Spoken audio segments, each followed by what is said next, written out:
स्वागत करते हैं ऋषिकेश और प्रतिभा, आप दोनों का हमारे साथ आज के इस खास कार्यक्रम में शामिल होने के लिए।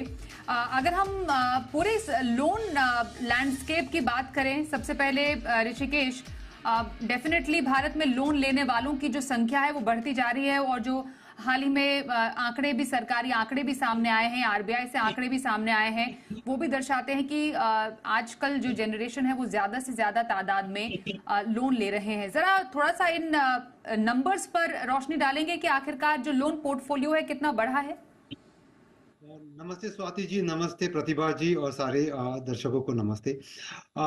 तो लोन बुक जो आपने कहा वो काफी हद तक बढ़ चुका है, स्पेशली कोविड के बाद। अगर आप देखो कि कंजम्पशन लेड लेंडिंग जो है वो काफी हद तक बढ़ चुकी है। आज के तारीख में अगर लेंडिंग पोर्टफोलियो हम देखें तो करीबन 53.6 ट्रिलियन की राशि का है। उसमें से अधिकतर 51%, 51% जो है वो घर के ऋण की तरफ जाता है, 11% जो है वो वाहन की तरफ जाता है। तो ये स्प्लिट देखा जाता है और ये ग्रोथ देखी जाती है। घर के ऋण राशि जो है, मैंने जो कहा, जो करीबन 51% है, अधिकतर 15 से 20 साल के अवधि के लिए ली जाती है और उसका इंटरेस्ट रेट जो होता है वो करीबन 8.5 से 11% के बीच में होता है। और टिकट साइज जिसे हम कहते हैं, एवरेज टिकट साइज जो होती है वो करीबन 25 लाख की होती है और एक रेंज होती है 35-70 लाख के बीच में।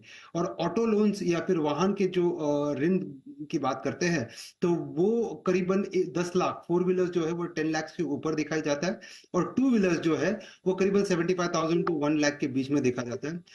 ऑटो लोन जो है वो 137% से ग्रो हुआ है, स्पेशली आफ्टर कोविड।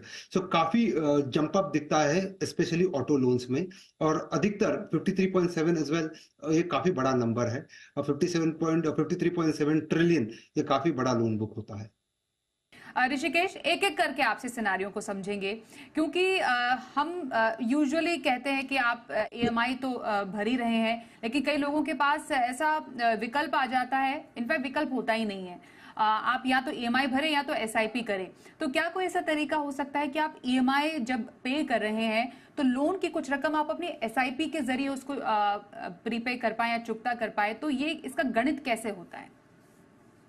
जी स्वाति जी, तो सर्वप्रथम ये कहना चाहूंगा कि एक उदाहरण लेते हैं। अगर किसी ने लोन लिया है 50 लाख का, तो 50 लाख का लोन लिया है समझो 20 साल की अवधि के लिए और रेट ऑफ इंटरेस्ट 9% का है। तो ईएमआई आएगा इनका 45,000, 45,000 का ईएमआई आएगा।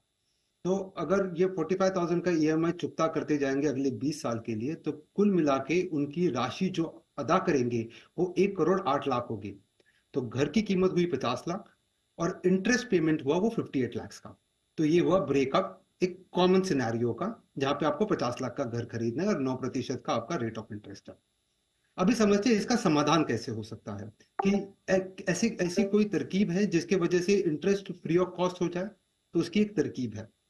अगर आपकी ईएमआई 45,000 की है, उसके 10%, 10% होते हैं 4,500, राउंड इट ऑफ करके 5,000 समझ लेते हैं। अगर आप 5,000 की एसआईपी करते हो अगले 20 सालों के लिए, और अगर वो एसआईपी 14% के हिसाब से साल दर साल बढ़ती जाएगी, तो at the end of 20 years आपके पास करीबन 65 लाख रुपीज होंगे।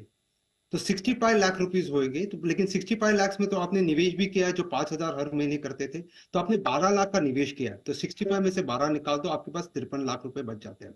जैसे मैंने कहा कि 58 लाख का आपने इंटरेस्ट पे किया था, तो 58 लाख के सामने आपका मुनाफा जो हुआ था एसआईपी में, 65 माइनस 12, जो 53 लाख का मुनाफा हुआ था वो सेट ऑफ करेगा इंटरेस्ट को लेके। तो आपके घर की कीमत सिर्फ 50 लाख हो गई। तो अगर आप 10% ईएमआई के 10% का एसआईपी करेंगे उसी अवधि के लिए, कालावधि के लिए, 20 साल के लिए, तो आपका इंटरेस्ट नेट ऑफ हो जाता है, अधिकतर इंटरेस्ट नेट ऑफ हो जाता है।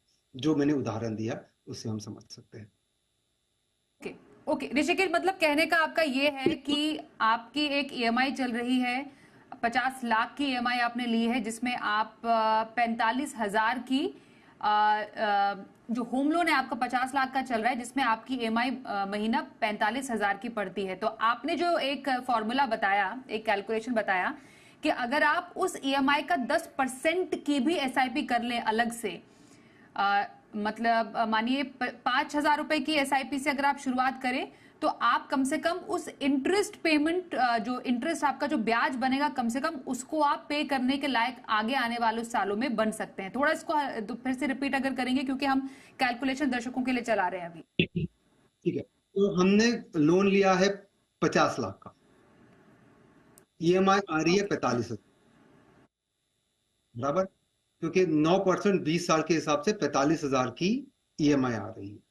अब ये 45,000 की ईएमआई के सामने इसका 10% जो है उसकी एसआईपी करनी है हमें। 45,000 के 10% होते हैं 4,500, कैलकुलेशन के लिए 5,000 मान के चलते हैं। तो 5,000 की आपने एसआईपी चालू की अगले 20 सालों के लिए। आपके कालावधि, जो लोन का कालावधि 20 साल का है, आपका एसआईपी का कालावधि भी 20 साल का पकड़ के चलते हैं। तो 5,000 हर महीने आपने निवेश किया, 5,000 इंटू 12 आता है 60,000, 60,000 इंटू 20 आता है 12 लाख। तो आपकी कुल मिला के एसआईपी में निवेश की रकम हुई 12 लाख, बराबर। अगर ये 5,000 की एसआईपी हर महीने करते जाओगे और वो 14% के हिसाब से ग्रो होती है, तो 20 साल के बाद ये सारी एसआईपी आपने हर महीने जो करी उसकी 65 लाख की वैल्यू होगी। और आपने निवेश कितना किया था? 12 लाख। 65 में से 12 निकालो, आपके पास 53 लाख का मुनाफा बचता है और आपका इंटरेस्ट कॉस्ट है अराउंड 55-58 लाख। तो ये नेट ऑफ कर देगा 53 लाख एंड 55 लाख को। इस हिसाब से आपका इंटरेस्ट जीरो हो सकता है, करीब करीब जीरो हो सकता है या मिनिमल हो सकता है, और आपका घर जो है वो 50 लाख में आ जाएगा। जब मैंने पहले बोला था 50 लाख का घर के लिए आपको 58 लाख का इंटरेस्ट पे करना पड़ेगा अगले 20 सालों के लिए। ओके, तो बेसिकली लोन मैनेजमेंट के साथ साथ आप एक फाइनेंशियल प्लानिंग भी कर रहे हैं, एक एसआईपी भी कर रहे हैं, उस लोन के ब्याज को कम से कम चुकता करने की। ये एक तरीका हो सकता है, ये बहुत ही स्मार्ट प्लानिंग है। ऋषिकेश, ये भी लोग चाहते हैं कि जो उनका लोन टेन्योर है वो कम हो जाए, तो जरा इसका एग्जाम्पल दीजिए कि कैसे एसआईपी से या एसआईपी करके हम एक विद इन लोन टेन्योर भी अपने एसआईपी की भरपाई कर सकते हैं। क्या इसका कोई तरीका है? जी बिल्कुल स्वाति जी, हर एक चाहता है कि फाइनेंशियल फ्रीडम हो जाए। एक टंगती तलवार होती है जो ईएमआई की टंगती तलवार होती है, वो सर पे ना रहे और फ्रीडम रहे, फाइनेंशियल फ्रीडम रहे। तो उसके लिए क्या होता है, जैसे मैंने पहले भी कहा था कि 5,000 का अगर आप एसआईपी कर रहे हो महीना दर महीना, एक समय ऐसा आता है 14 साल के बाद समय ऐसा आता है कि आपकी जो निवेश की रकम जो है उसकी मूल्य होता है करीबन 24-25 लाख रुपए। और आपका आउटस्टैंडिंग लोन, जो पहले एग्जांपल में मैंने बोला था कि अगर आपका घर 50 लाख का है और आपने 9% के हिसाब से लोन लिया हुआ है 20 साल के लिए, तो ईएमआई 45,000 की आएगी। तो 14 साल के बाद आपका आउटस्टैंडिंग लोन जो होता है वो करीबन 24-25 लाख होता है। और आप जो निवेश कर रहे हैं 5,000 एसआईपी, उसकी भी रकम पूरी मिला के 24-25 लाख हो जाती है। तो एग्जैक्टली क्या होता है, 14 साल के बाद अगर आपको फोरक्लोज करना है लोन को, तो आप आराम से वो 25 लाख जो आपका निवेश के रकम की वैल्यू हुई है उसको पे करके फोरक्लोज कर सकते हैं और फाइनेंशियल फ्रीडम पा सकते हैं। और इसी में स्टेप अप भी एक तरीका है ऋषिकेश। अगर, क्योंकि हमारी तो आय भी बढ़ती रहती है, तो आय के साथ साथ आप एसआईपी भी बढ़ाएं, तो उससे क्या फर्क पड़ेगा इस पूरी कैलकुलेशन में? बहुत फर्क पड़ेगा इस कैलकुलेशन में। अधिकतर देखा जाता है कि कई बार क्योंकि अवधि बहुत ज्यादा है तो कंपाउंडिंग बहुत काम की चीज होती है। तो वापस एक बार समस्या क्या है ये देख लेते हैं, या प्रॉब्लम स्टेटमेंट क्या है ये देख लेते हैं।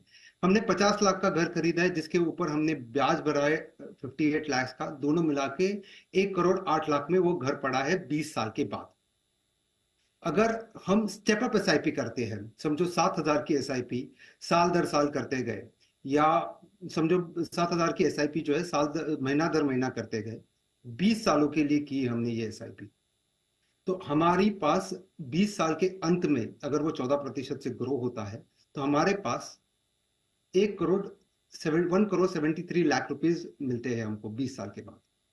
अब ये 1,73 लाख में से 50 लाख जो है, 48 लाख जो है, वो हमारा इन्वेस्टमेंट है वो एसआईपी में। तो 1,73 माइनस 50 लाख, फिर भी हमारे पास 1,23 लाख बचते हैं। हमारी घर की कीमत कितनी थी? 1,08 लाख। तो वो हम पूरा नेट ऑफ करके भी 1 करोड़ 23 लाख के सामने 1 करोड़ 8 लाख अगर घटाते हैं तो फिर भी 10-11 लाख जेब में मिलते हैं। घर तो फ्री हो ही गया और 10-11 लाख जेब में आ गए। अगर हम 7,000 की SIP करते महीना दर महीना और हर साल उसको 10% से ग्रो करते हैं, मतलब पहले साल हर महीना आपने 7,000 की, दूसरे साल आपने 7,700 की, तीसरे साल आपने 8,470 की। इस हिसाब से हर साल 10% से आप स्टेप अप करते जाते हो SIP में। तो ये गणित आता है कि एंड ऑफ 20 ईयर्स आपका घर फ्री हो जाता है और आपके जेब में 10-12 लाख रुपए आ जाते हैं इंक्रीमेंटल। ओके, बिल्कुल। तो स्टेप अप, जैसे जैसे आय बढ़े आप स्टेप अप कीजिए एसआईपी को, और उस तरीके से आप अपने लोन को भी प्रीपे कर सकते हैं।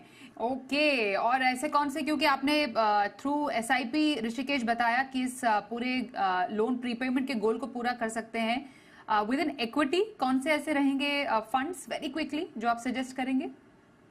लार्ज कैप फंड में क्वांट लार्ज कैप बहुत बेहतरीन फंड है। मल्टी कैप फंड में कोटक मल्टी कैप बहुत अच्छा फंड है। कॉन्ट्रा बेट लेना चाहिए SBI कॉन्ट्रा फंड में। स्मॉल कैप फंड में Invesco India small cap fund जो है वो काफी अच्छा है। और जैसे हमने कहा कि टैक्स बेनिफिट जो मिलते हैं अंडर सेक्शन 24 ATEE और ATEA, इसके अलावा ELSS में निवेश करोगे करीबन 1.5 लाख का, तो अंडर सेक्शन 80C में आपको रिलीफ भी मिलता है। तो ELSS अगर निवेश करने की चाहते हो तो HDFC ELSS टैक्स सेवर जो है वो काफी अच्छा है। तो ये 4-5 फंड्स में अगर आप निवेश करते जाओगे अगले, पर इनको रिव्यू करना हर साल 2 साल में रिव्यू करना बहुत जरूरी है। लेकिन आज अगर आप पूछो तो ये 4 फंड्स में निवेश करना बहुत जरूरी है ताकि आप वो 14% का रिटर्न बनाए 20 साल के बाद। ओके, तो ये हमने की आज खास चर्चा, कैसे आप अपने एसआईपी और ईएमआई को मैनेज कर सकते हैं। धन्यवाद ऋषिकेश और साथ ही प्रतिभा, आप दोनों का इस चर्चा में शामिल होने के लिए।